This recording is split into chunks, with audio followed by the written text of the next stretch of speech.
New details now on President Trump's strategy for a potential interview with special counsel Bob Mueller. President Trump's lawyer, Rudy Giuliani, telling Politico that interview preparations are on the president's summer schedule and that they'll be similar to his 2016 presidential debate preparations, which took place in brief sessions over a period of several weeks. Let's bring in Democratic strategist Don Calloway, CEO of Pine Street Strategies, and Republican strategist Lauren Zelt, managing director of FP1 Strategies. With a good Saturday to you both, I'll go to you first, Lauren, on this. So the mention of the presidential debates, you know, that kind of brings to mind the scene of the president towering there behind Hillary Clinton.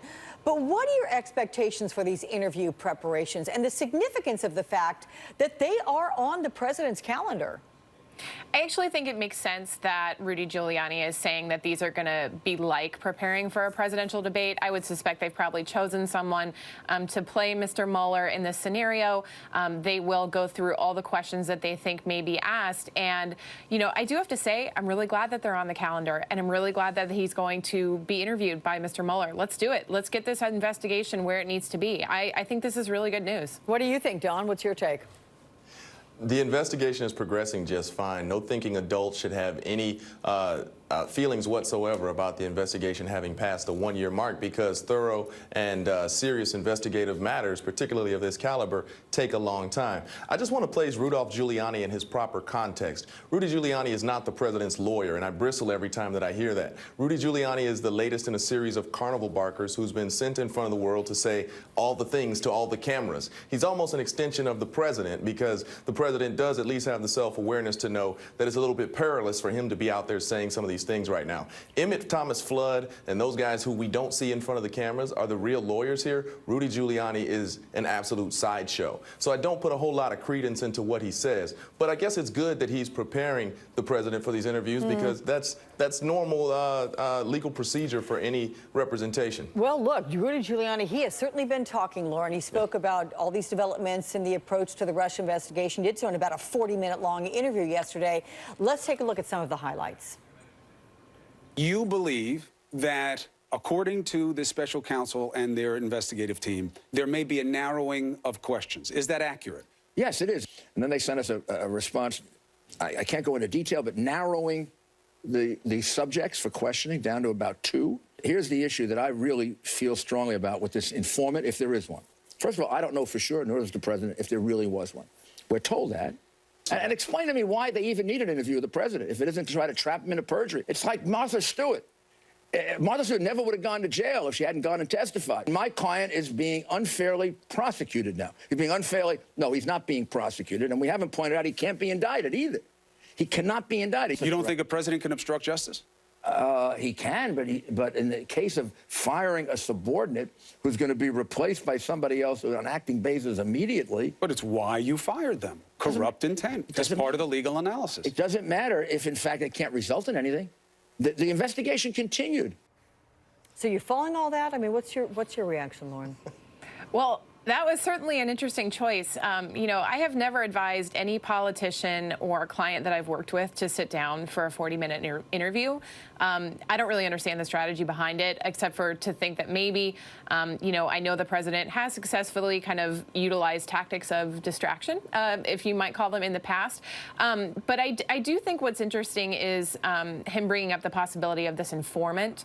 I had a look at some of that Washington Post and New York Times reporting on this, and if it happened and if it's true, I actually think that they may have had that informant try to engage with the campaign because of the rise of Paul Manafort within the campaign. Someone that, you know, eyebrows raised in political circles when we saw that Paul Manafort was getting involved in the campaign, and we now know that he had been under investigation by the FBI since 2014. So I suspect that if there was an informant, it was probably because of Manafort. But there is a difference. I just want to make sure that you see the difference with what the FBI is stating and that which the president has tweeted. Having somebody put into the campaign, a spy, if you will, as he has referred to it, a spy within the campaign, as opposed to an informant speaking with people who may be working within the campaign, but he's not attached to the campaign. There's a difference there, right? So the president's incorrect in his tweet. Well, yeah, I think, details about this are still developing. I know a lot of it is unconfirmed. It could be that the president was incorrect. But yes, the reporting that I read this morning on it did seem to indicate that the informant approached campaign officials under the guise of offering guidance and, advice to the campaign. That's actually something super normal. Any sort of presidential campaign, people come, they offer advice. Sometimes it's taken, sometimes it's not. So, I think that if they were going to do that, I think that was actually a pretty normal way to go about it. And but I think that if there was involvement there, I think it was probably because of Paul Manafort. Okay.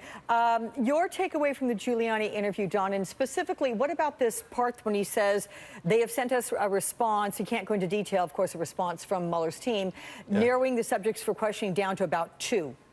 Again, it's just so important that Rudy Giuliani is placed in his proper context here. Rudy Giuliani is a sideshow. I'm not entirely sure, and I've heard from credible sources in D.C. that Rudy Giuliani doesn't know anything. They limit what he knows because he will go out there and mislead folks and just say whatever he wants to say.